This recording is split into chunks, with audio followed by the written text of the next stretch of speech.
210 Boxing TV here with the one and only manager Marty. Yes, sir. All right, man. We here for the super fight, big fight, Spence Crawford. Break it down for us. Who do you like? How do you see it playing out?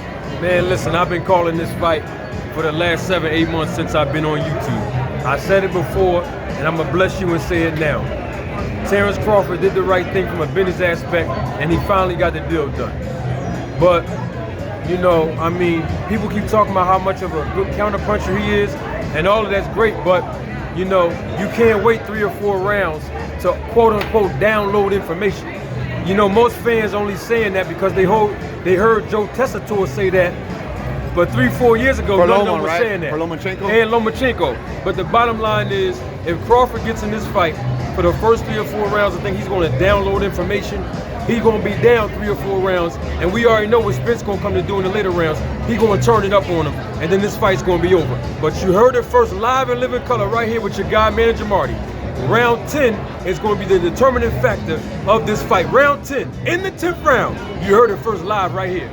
So you think Spence stopped? You saying Spence by stoppage in the 10th round? I wouldn't be surprised if Spence stopped him. But I'll say it has the potential of going for the full 12 rounds, but something special is going to happen in the 10th round if it don't get stopped before then. Spence is consistent, right? You know what his game plan is. He's going to come forward. He's going to throw the 1-2s, maybe the body shot after that. Yep. Do you feel like his consistency is going to be the difference in the fight with Terrence Crawford? Absolutely, and there's another thing that comes with that consistency, and that's the body attack. And that's something that Crawford do not have in his arsenal. He does use the body attack after he gets you hurt. But Errol Spence used the body attack from round 1 all the way down, and it don't just break your body physically, he breaks your mind. And we'll see in the 10th round or less if Terrence Crawford can recover, because we don't know. He hasn't been in there. According to his resume, he hasn't been in there with somebody such as Errol Spence. So Terrence Crawford, he has the goods and ingredients to win this fight. I just don't think he has enough. And that's Bernie the boxer. Oh, Bernie the boxer, that's his man. that's Crawford man. That's Crawford man. Hey. Yeah, I want to talk to him next. Me and him have a conversation. All right. So I want to ask you, Manager Marty, right? So with this fight, right, with Spence, do you feel like the size is going to be a difference with Spence being a guy starting actually at 154 and moved down to 47, Crawford starting out at 35 and now fighting at 47? Well, I'm going to tell you like this. Size can or may not be the difference, because both of these guys, we got to give credit to Crawford. Both of these guys are in tip-top shape, and I'll give it to you like this. Crawford and Spence are always in tip-top shape, and the conditioning is the gift that both of these guys have. So size do matter when you have skills attached to it, but when you got 2 guys that are good fighters like this, sometimes size may not even matter because their conditioning is their gift. Is this what boxing needs? We needed a fight like this in Vegas where everyone pulls up, everyone shows up. You yourself, you from the East Coast, you out here just for this fight. Is this what we needed?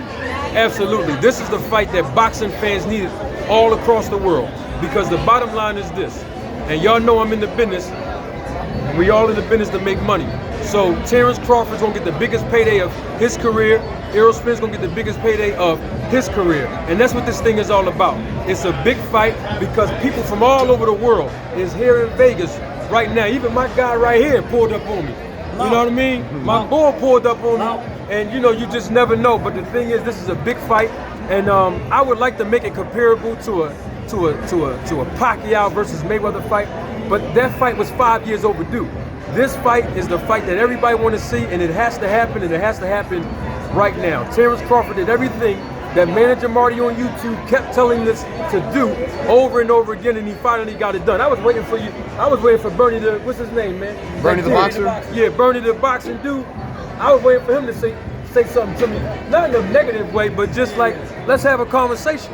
Because I've been calling this fight for the last 7-8 months that we've been on YouTube, and I'm here, and guess what? The fight is finally happening. And that's all the fighting fans really wanted to see. It ain't about you know, criticizing Crawford or criticizing Spence. This is the fight that we all wanted to see and needed to see for the welterweight supremacy. And and guess what? Whatever happens next, it happens next. Because I got to put a plug in for my guy from Philly. Win, lose, or draw, when these guys move up, Boots is going to take over the welterweight division. Okay, Boots will take over the welterweight division, but should one of these guys fight Boots? That's the question. No. Absolutely not. No. There ain't no point in them fighting the young, hungry lion in Boots. What? Those guys need to move up. They're in the mid to late 30s. They need to move up or retire. You know what I mean? Okay. Spence said he gonna move up to 54, so ain't no need to fight Boots. No need to fight him. But if Spence did fight Boots or Crawford fight Boots, But you know what's gonna happen. you tell me what's gonna happen. You've been in Philly, you see it, so you tell me. Man, listen, I'm gonna tell you like this. I got a lot of love and respect for Spence. I got a lot of respect for Crawford. And I wouldn't recommend them getting in there with my young boy Boots. Do you feel I like, wouldn't recommend it. do you feel like Boots is just a different animal, different problem? Absolutely. Boots is not the future of boxing. He is the right now of boxing. And I'm not putting the plug on because these guys ain't putting no money in my pocket. They family, they from my city, and I represent my city no matter where I'm at. Like right now I'm in Vegas, I'm representing my city.